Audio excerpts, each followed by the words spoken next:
संयोजक हो जाने से वो प्रधानमंत्री के उम्मीदवार नहीं होते।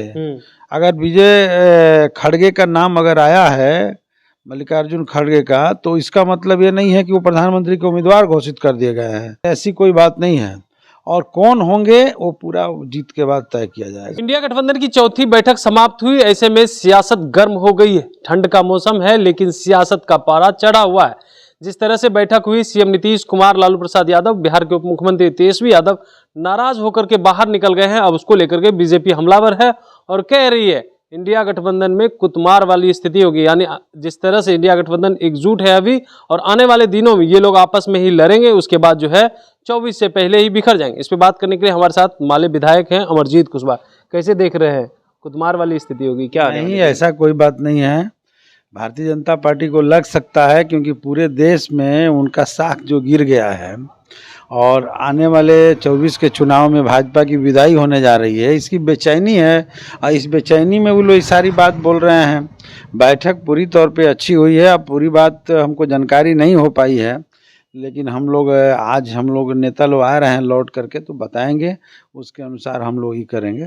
लेकिन जिस तरह से उनकी पार्टी के द्वारा लगातार मांग किया जा रहा था सीएम नीतीश कुमार पीएम उम्मीदवार होंगे, लेकिन कल तो ममता बनर्जी मल्लिकार्जुन खड़गे का नाम आगे कर दिए। केजरीवाल भी अब समर्थन कर रहे हैं, आप लोग भी समर्थन करेंगे? देखिए, बात कौन पीएम होंगे इस पर हमारी पार्टी का स्टैंड पहले भी आ चुका है कि हमारे इस पूरे इंडिया अलायंस में नेताओं की कमी नहीं है। भाजपा जैसे एक नेता नहीं है और जो चाहते हैं हो वही करते हैं। यस मैन पूरा देश चलाते हैं, जो मन में आता है वो करते हैं। हमारे पार्टी में कई तरह के दल मिले हुए हैं, सारे दल जो है मिल करके हमारे अलायंस में और काम कर रहे हैं। तो कई इसमें प्रधानमंत्री के चेहरे टाइप लोग हैं, मल्लिकार्जुन बड़े बड़े नेता लोग, और हम बता तो रहे हैं।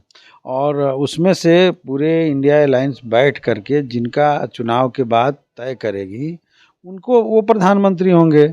और ये तय होना है और प्रधानमंत्री बनना भी है। हमारे इंडिया अलायंस का सरकार बननी है। इसमें वो लोग को बेचैनी होने से कुछ नहीं होता। और जहाँ तक अभी तो कोई ना कोई तो इसका संयोजक होगा ना भाई। तो संयोजक जो संयोजक जो इसको लोग सामने लाए होंगे। बैठक तो चौथी बैठक समाप्त हो गई। संयोजक हो जाने से वो प्रधानमंत्री के उम्मीदवार नहीं होते।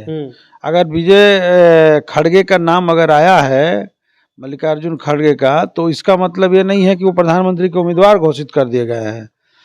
अभी तो मैं पूरी जानकारी नहीं ले पाया हूं, लेकिन ऐसी कोई बात नहीं है। और कौन होंगे वो पूरा जीत के बाद तय किया जाएगा। सीएम नीतीश और तेजस्वी और लालू यादव नाराज होकर के बाहर निकल गए। नाराजगी की खबर हमको अभी है नहीं सच में, तो जिस बारे में नहीं जानते हैं उस बारे में हम दूसरी तरफ जाएंगे। नीतीश कुमार और तेजस्वी यादव जो है इन दिनों जो सरकारी कार्यक्रम हो रहा है, दोनों एक मंच साझा नहीं कर रहे। क्या लग रहा है, दोनों में दूरियां बढ़ते जा रही है? आप लोग की भी दूरी बढ़ रही है? ऑल इज वेल है। कोई हमारे अलायंस में कहीं से कोई दूरी नहीं है। मंच साझा कभी कभी मौका आता है तो किया जाता है, कभी कभी अपने अपने कामों में व्यस्तता की वजह से नहीं होता। अपने अपने पार्टी कार्यक्रम में लोग व्यस्त होंगे, लेकिन उसमें कहीं से भी 1% भी डाउट नहीं है। चलिए, आप सुन रहे थे, क्या कुछ कह रहे थे माले विधायक अमरजीत कुशवाहा। इनका कहना था कि देखिए जिस तरह से इंडिया गठबंधन की बैठक हुई है, अच्छी हुई है। वहीं पे कुछ चीज़ की अभी जानकारी नहीं है। हमारे नेता जब वहां से आएंगे, बातचीत होगी, उसके बाद हम पूरी बात बता सकते हैं। वहीं पे मल्लिकार्जुन खड़गे का नाम जिस तरह से पीएम उम्मीदवार को लेकर के आगे बढ़ाया गया है, उसको लेकर के कहा जा रहा है कि देखिए अभी जो जिस तरह से आगे ही बढ़ाया गया, अभी पीएम उम्मीदवार वो नहीं है। हम ऐसा नहीं मानते हैं कि वो पीएम उम्मीदवार होंगे। जब चुनाव खत्म हो जाएगा उसके बाद तय होगा कि पीएम कौन होगा इंडिया गठबंधन। Kamlesh Kumar, live Bihar, Patna. Live Bihar YouTube पर सब्सक्राइब और फेसबुक पर लाइक जरूर करें।